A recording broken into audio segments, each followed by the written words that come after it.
Today is February 1st, 2026, and we are witnessing a North American weather map that looks completely broken. Right now, the continent is stuck in the Great Divide.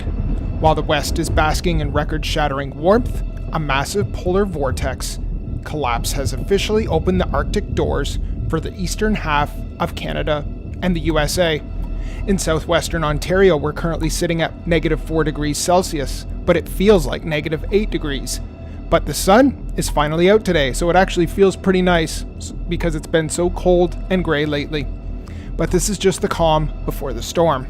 With a confirmed stratospheric warming event splitting the vortex, we are entering a pattern we haven't seen in decades.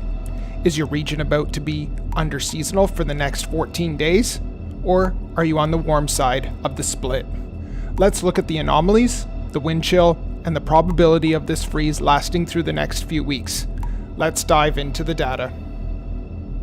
So let's have a look at what our current radar looks like right now.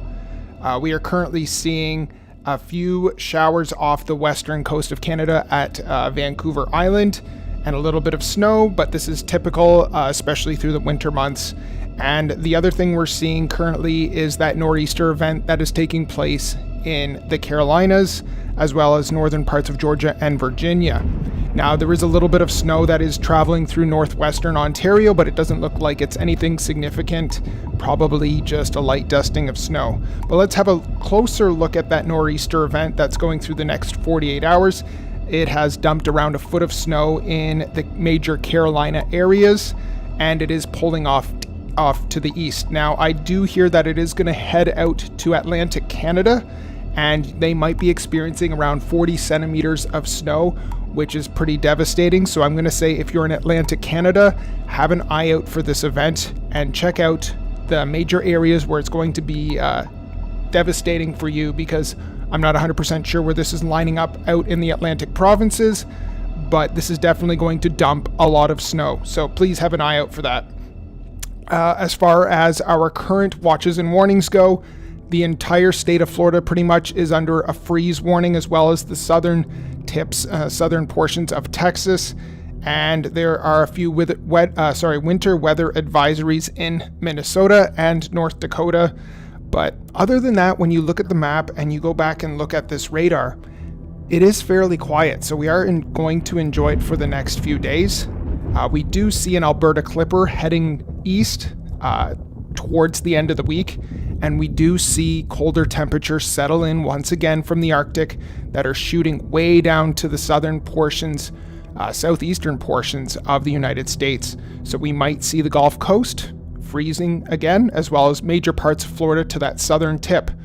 We will also look at the next 2 weeks of what it looks like in those southern states that have been experiencing some abnormally cold temperatures for this time of year.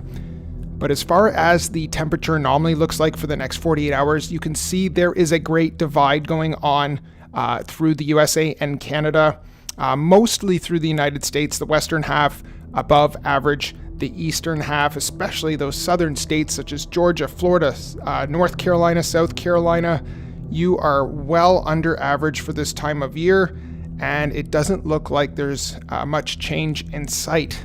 These temperatures are locked in for the next while. Texas looks to have a little bit of relief. There is a bit of a pushback going on, as you can see through the southwestern tip of Mexico. It is pushing northeast, so we are seeing that temperatures kind of will come back a little bit. And when we look at the temperature anomalies for the next 2 weeks, we will see that there is a bit of a give in how deep those temperatures and how far below those temperatures are. They will give a little bit and it will come back to near seasonal, but we're going to see another push down into the Great Lakes region.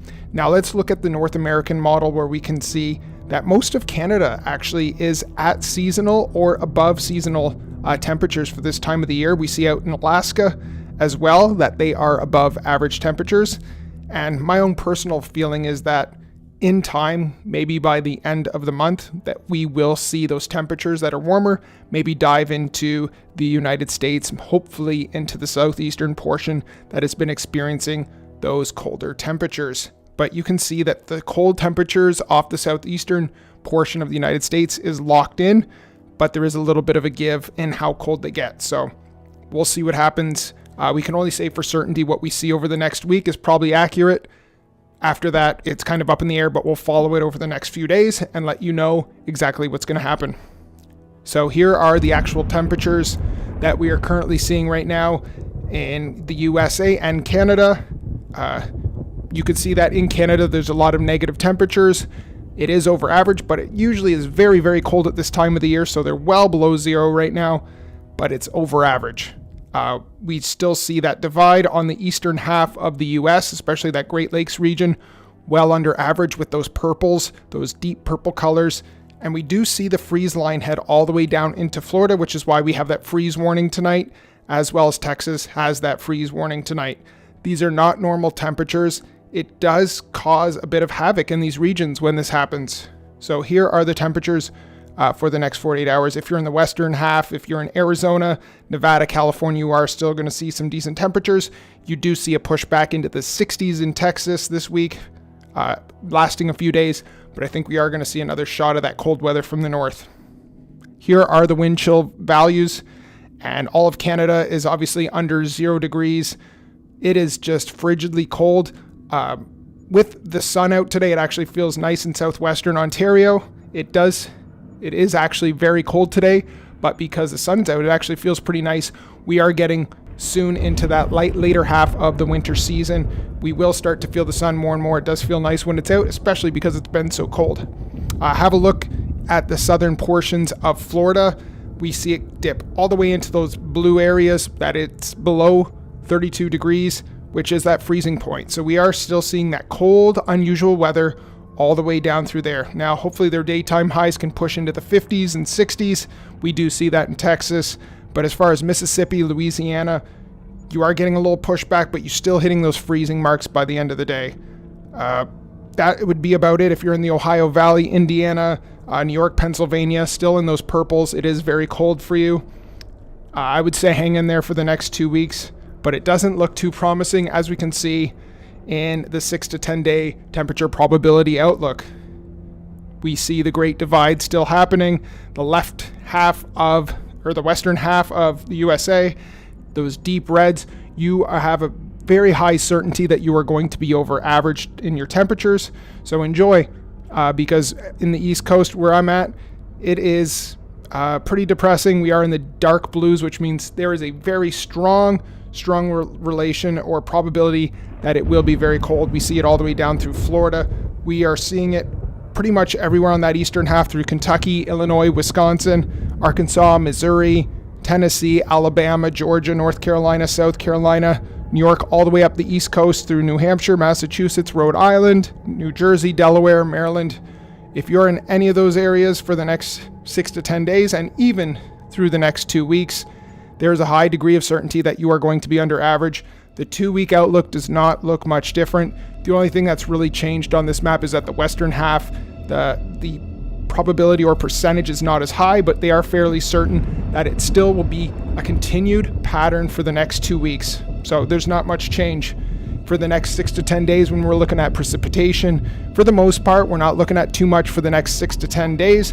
There may be a bit of an Alberta clipper that I mentioned by the end of the week, but we still need a couple more days to see how heavy that's going to be. It might not actually turn out to be anything significant, and it is fairly quiet. Now, in the 2-week outlook, which means something's going to happen in the next 2 weeks, and we did talk about that on yesterday's forecast, that we will see an Arctic blast, a shot from the north that really pushes that jet stream down, and we see those warm temperatures from the southwest past Mexico, and we see the cold Arctic temperatures collide, and where that happens is where we might see some active weather. So in that central part of the United States through Canada, we might see some action in the next 2 weeks, but for right now it's fairly quiet, and we can't really be too certain on what's going to happen in 2 weeks. We're usually fairly certain on what happens within the next week. Here is just the long-term radar of what we're looking at. We see that the nor'easter head off into the Atlantic Ocean. We just see a few showers into Vancouver Island, and it kind of just dissipates. We do see a little bit of a storm down near Mississippi, Louisiana, head into the Gulf Coast region and pushes out to the Atlantic Ocean. There is a little bit of snow, like I said, by Friday that comes through, but it doesn't look like anything major, maybe a couple centimeters.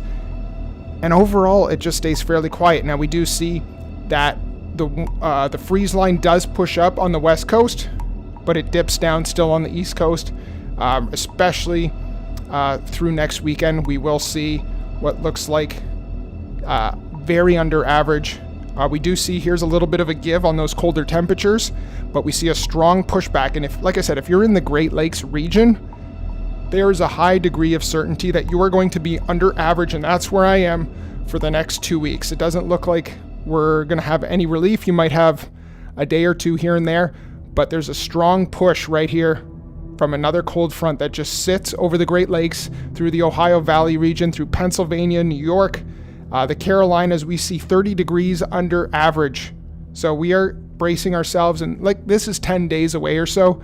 So we still need a little bit of time to make sure that this is actually going to happen. But we do see the central portion of the United States actually warm up quite a bit, and that does push a little bit to the southeastern portion of the United States. But it's too far away to make sure that we're certain on that. So we're kind of just speculating, but it's what the models are kind of hinting at right now. And we're just looking at temperatures. These are the actual temperatures for the next few weeks. There's not much relief if you are in the Great Lakes region. Like I said, Texas gets a little bit of a pushback. We're back into the 60s after they had snow a week ago. The whole South Coast region seems to be over average in the next 2 weeks, but it's uncertain because it's so far away. And we do see that there will be some shots from the Arctic that are going to push that jet stream really far down on the East Coast again. When that's going to be, we seem to be pointing at next weekend. But for right now, my only alert would be out in the Atlantic provinces in Canada is to look out for that nor'easter event that's taking place. Be on the lookout, be prepared. If it's coming through your area, make sure you have supplies. Make sure you're good to go for a few days. You may lose power. This is going to be a strong, strong storm. So have an eye out for that. And we are going to talk about a few records right now. The Twin Cities record, Philadelphia and Washington, they broke a record 66 days below freezing. This is the coldest streak we've had, I believe, in 60 years. This is a very, very old record, 65 years ago, that has been broken. There are some records broken in Florida. It is the coldest stretch in Florida in 15 years. And we have seen over 200 cold broken records. So these have been the colder temperatures. As far as the future goes, like I said, there isn't too much to look forward to. We do see Florida hitting a few more shots of those, so maybe some records will still be broken. And this is pretty much what it is. So I don't have too much of an update today, but check back in tomorrow. I'm going to give you a new forecast. Hopefully we have some new information on what's going on.